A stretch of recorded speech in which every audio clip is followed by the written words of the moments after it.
Usai militer Hamas Brigada Al-Qassam baru saja merilis video detik-detik pasukannya menargetkan tank Israel dari jarak 0 meter.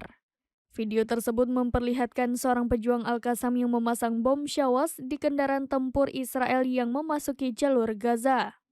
Adapun dalam video tersebut tampak awalnya seorang pejuang membawa bom Syawas di tangannya. Ia mengendap-endap mendekati tank Merkava yang memasuki jalur Gaza. Pejuang itu tampak berhenti sejenak memastikan di sekitarnya tak ada musuh yang sedang mengintai. Melihat kondisi di sekitar aman, pejuang Al-Qassam langsung berlari memasang bom Syawas di tempat bodi tank Merkava tersebut dan seketika menjauh.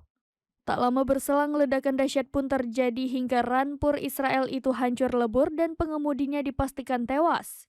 Mengutip Al-Mayadin Selasa 26 Desember bertepatan dengan hari ke-80 agresi Israel, pasukan perlawanan Palestina melakukan serangkaian serangan terhadap pasukan pendudukan. Brigada Al-Qassam mengumumkan bahwa mereka telah meledakkan tank pasukan Israel serta pengemudinya di Jabal Al-Rayas di sebelah timur kota Gaza.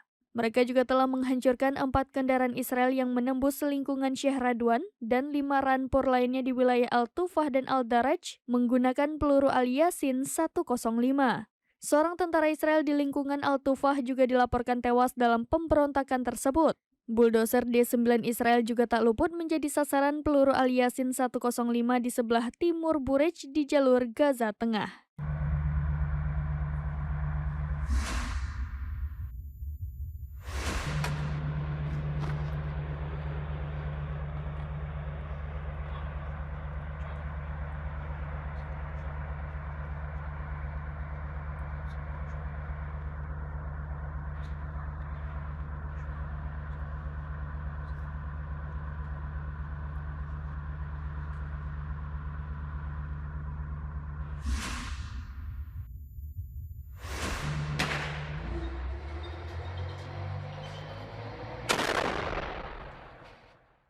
Download Tribun X sekarang, menghadirkan lokal menjadi Indonesia.